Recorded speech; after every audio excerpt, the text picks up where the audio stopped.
Yo, what's up, guys? We're back at it again with another video. We're going to keep it nice and simple this time. It's going to be another One Piece chapter live reaction. The chapter just dropped, I think, last night into today for me. It's going on about 9:30 p.m. on Friday. So let's just go ahead and get right into it. It's going to be chapter 1189. It's titled The King of the World. I've already read through it, so we're just going to pin down all the great stuff through this chapter. Because honestly, guys, this chapter was pretty freaking hype. It was crazy, though, because it's a chapter where we only see our main character getting trashed. Not to say that's literally every single panel of the chapter. Rather, every panel Luffy is in is just him essentially just getting ragged on. Something I don't know if we've seen in a fight. I don't even know if we've ever seen a chapter that was so... Luffy was so utterly dominated. But we also get a lot of really crazy information, like really cool stuff for the story going forward. So let's go ahead and start skimming through everything we got. We do start right back up where we left off, which makes the most sense, where Luffy was stabbed by Emu and he just had him on the sword, just impaled straight through. Emu then flies over, like continues to head over towards the tree, like the tree of Elbaf, stabs the sword into the branch, leaving Luffy just impaled there. In that moment, Usopp, his haki, peaks, because Usopp does have haki. It's only observation from what we know, and he's only used it once in Dressrosa. Well, right here, pops again. In an instant, he can instantly sense that there's a problem with Luffy.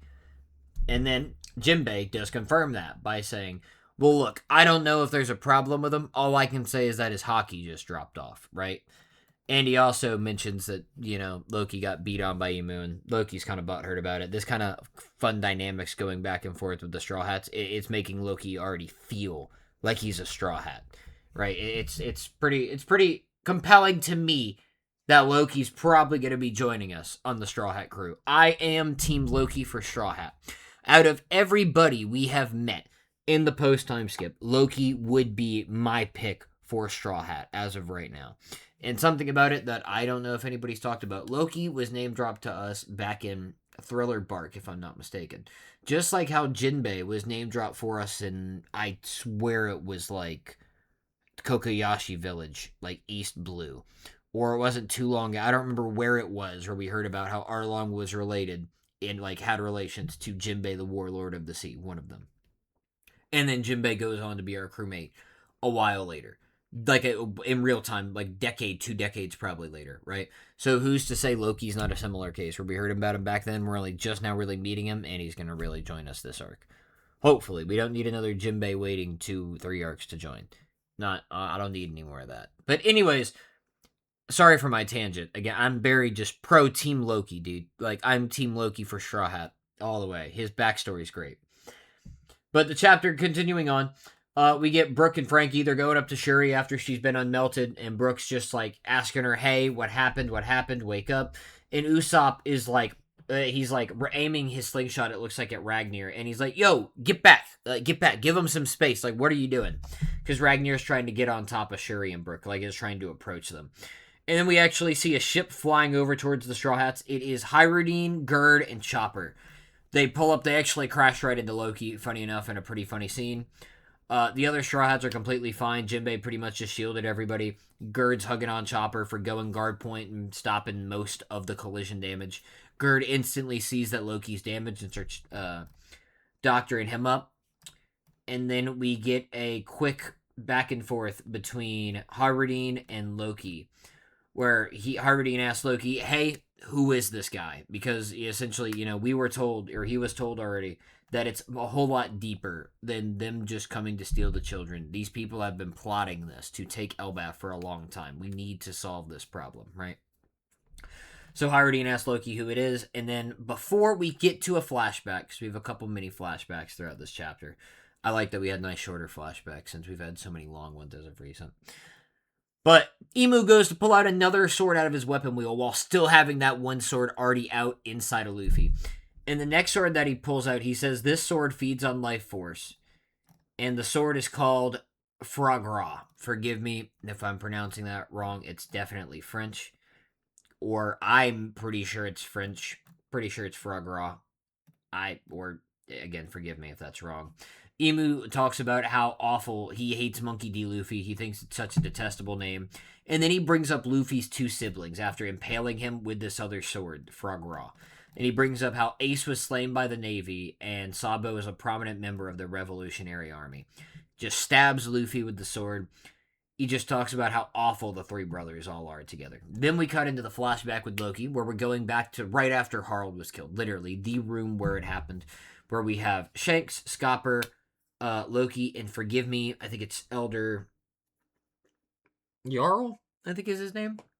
It's the four of them. They're all chatting, and essentially, it's Loki boasting, "Look, with this new power, I'm gonna go stomp. I'm gonna go take them out. They just killed my father. They just killed these soldiers. They need revenge, right? Like Viking style and all, right? Like I'm just gonna go smoke them, take them out. Like that's nothing." Shanks just quickly tells him, "Look, I care about Harl too. I looked at him like a friend." But we can't just run into this blindly. This is the world government. That man who took out your father, or who was controlling your father and who manipulated him, is the king of the world. Jarl responds by saying what any classic, well-educated, at least well enough educated One Piece person would say, and that's, what do you mean there is no king of the world? There's 5 elders. Their whole system is based around having 5 leaders to rule, rather than one leader who just rules over everybody. And Shanks just says, yeah, that's just not the case. Look, my dad and him, being Emu, they've got some stuff that they need, that they're trying to work out. Some stuff that they're trying to cause. And I'm still trying to stop that. But in the meantime, we do know that they have attacked here, and they're gonna once again try to attack Elbaf.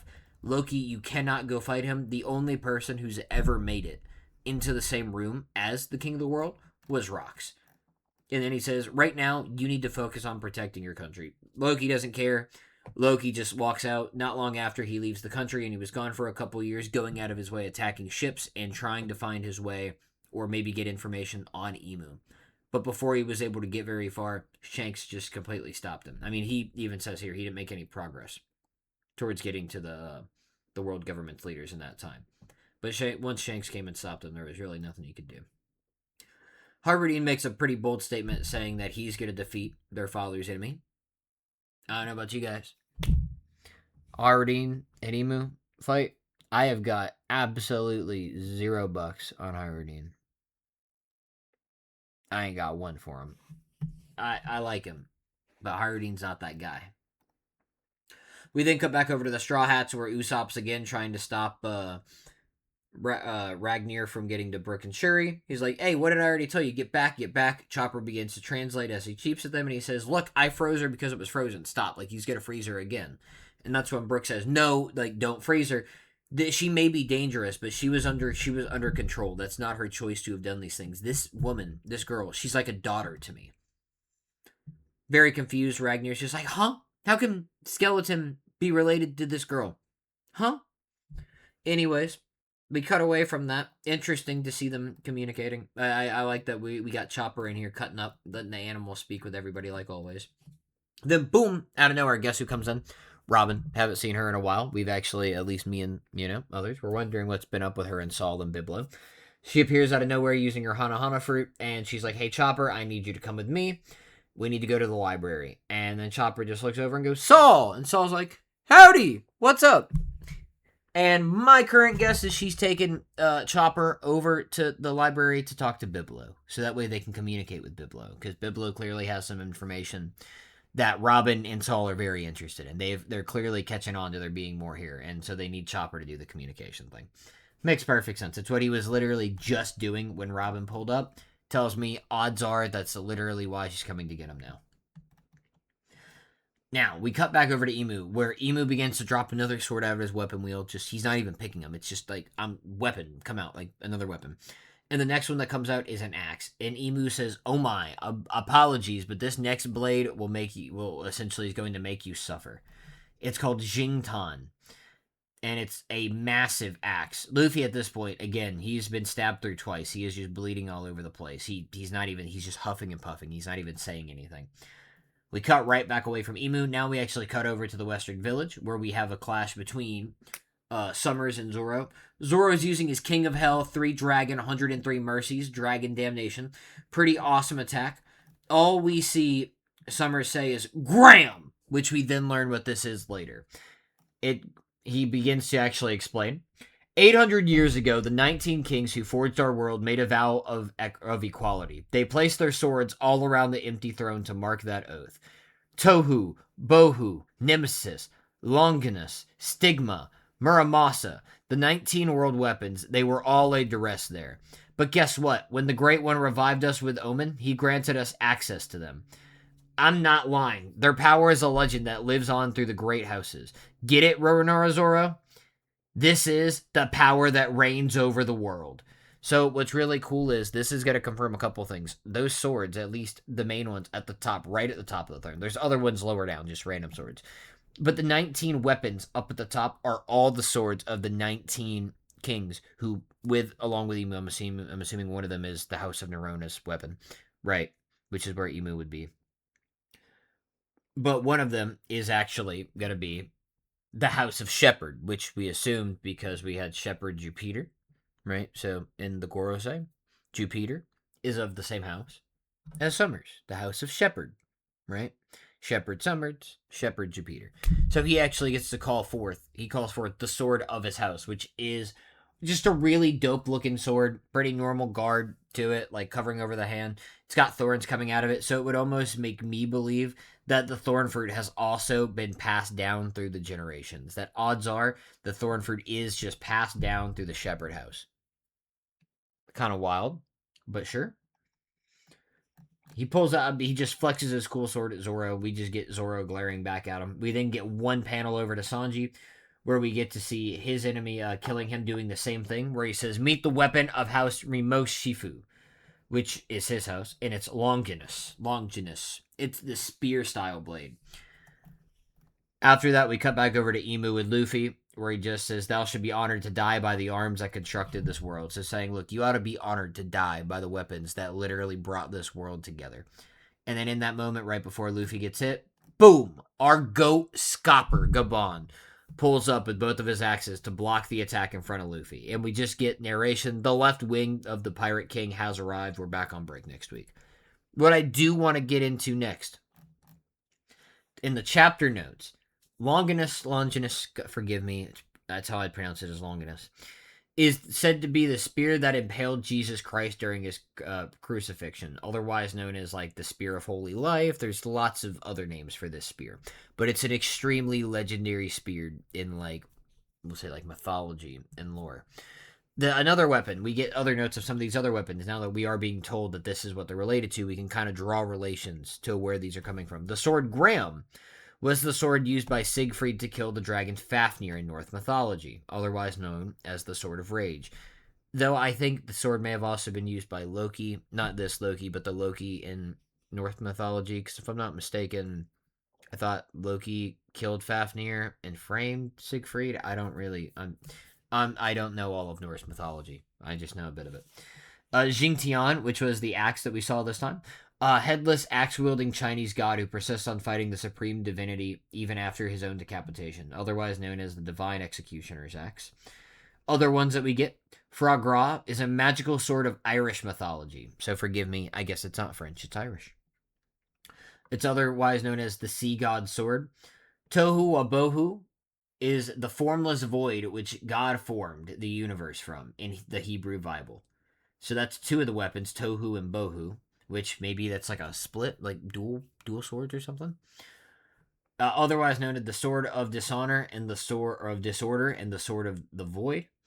Nemesis is the Sword of Heavenly Punishment. Stigma is the Sword of Hatred, and Muramasa is a legendary Japanese swordsmith. We've also seen swords in different media called Muramasa, so it's probably going to be more like a Japanese style katana.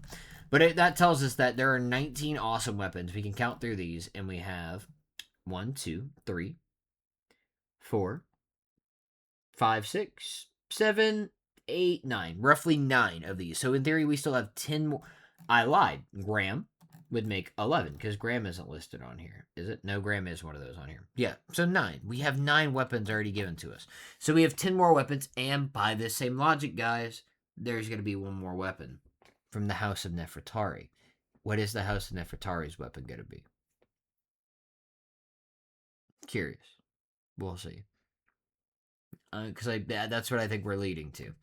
But I don't want this one to linger on too much. I just wanted it to be a pretty quick review, going through all the awesome stuff. Great chapter. Honestly, guys, amazing. I mean, goat One Piece stuff. It sucks that we were on break for a week before this. I don't think that was an Oda break. I don't remember, but now we're going on break again. Either way, this was such a great chapter. We've got more fun stuff to kind of think about in the week while we're down. But I hope everybody's enjoyed. If you're still around, go ahead and leave a like down on the video. Go ahead and comment down below. Let me know what your favorite part is. Maybe give me some ideas as to what you think some of these other mythical weapons could be. Or maybe let's figure out some of the houses or where these other houses or where these weapons, which houses they relate to, or some of the other houses that are going to have weapons.